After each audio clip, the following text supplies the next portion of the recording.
The poet writes that hope is the thing with feathers that perches in the soul, that sings the song without the words and never stops at all.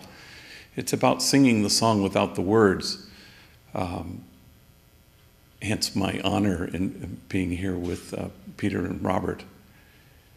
I always have to tell a story, and there was a kid I knew named Bandit who was really earned his name quite well. He grew up in Aliso housing projects, used to run up to cars and sell crack cocaine and in and out of detention facilities, and never that interested in redirecting his life. And Homeboy Industries is really for those who want help, not for those who need it. And so one day he walks into my office. I couldn't believe he was there. And he looked at me and he said, "I'm tired of being tired." I said, "Well, good for you." So I walked him to one of our 4 job developers, and as luck would have it, they located immediately a entry-level, unskilled warehouse kind of job. Now, cut to 15 years later, to this very moment, he runs that warehouse. He's the supervisor of the place and owns his own home, and he's married and he has 3 kids. And not long ago, around late August, he called me and on a Friday afternoon, and he was a little bit panicky and breathless, and he says, "You need to bless my daughter." And I said, "Oh my gosh, is she sick or is she in the hospital or something?" And he said, no, on Sunday, she's going to Humboldt College. Imagine, my oldest, Jessica, she's going to college. But she's a little chaparrita, and we're a little scared for her, and she's moving away. That's way up north. And could you give her a blessing before she goes to school? I said, "Sure, why don't you come tomorrow? I have baptisms at 1. Why don't you come at 12:30? We'll do a little send-off." And right at 12:30, there they are, Bandit and his wife and the 3 kids, including tiny little Jessica. And I stand them in front of the altar, and I said, "Let's encircle her, and let's close her eyes and put our hands on her, touch her head and her arms, and everybody touch her. And as the homies would say, I do some long-ass prayer. I go on and on. And somewhere in the middle of this prayer, I realized that we're all becoming chillones, as we say in Spanish. We're all starting to sniffle and cry.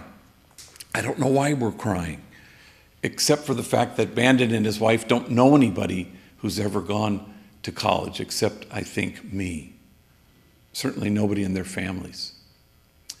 So I finished the prayer, and we kind of wipe our eyes, and we kind of laugh at about how mushy we got. And so I look at Jessica, and I said, "So what are you going to study at Humboldt College?" And she was very quick, "Forensic psychology." And I go, "Damn, forensic psychology?"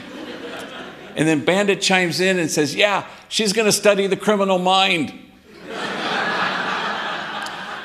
And Jessica, very deadpan, she turns, she looks at her dad, and she does one of these, points over at him. And he sees her and says, "Yeah, I'm going to be her first subject." So we walk out to the car, and big abrazos, and everybody says goodbye, and Bandit hangs back, and I said, "Hey, can I tell you something? I give you credit for the man you've chosen to become, for choosing to walk in your own footsteps. I'm proud of you." And his eyes moisten, and he says, "I'm proud of myself. All my life, people called me a lowlife, a buena para nada, a good for nothing. I guess I showed them." I said, "Yeah, I guess you did. And the soul feels its worth." That's exactly what God had in mind.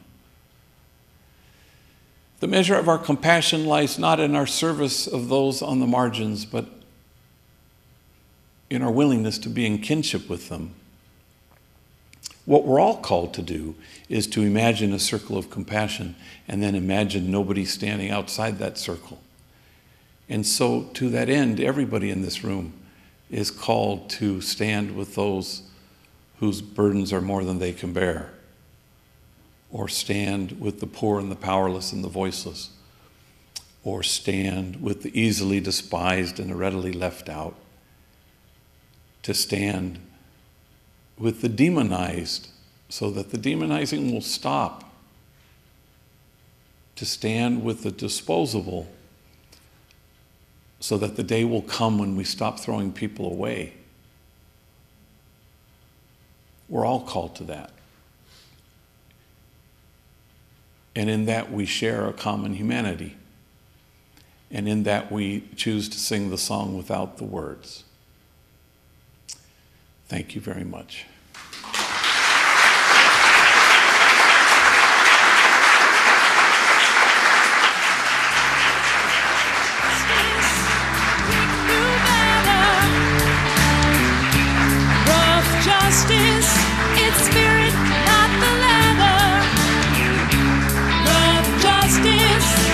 Children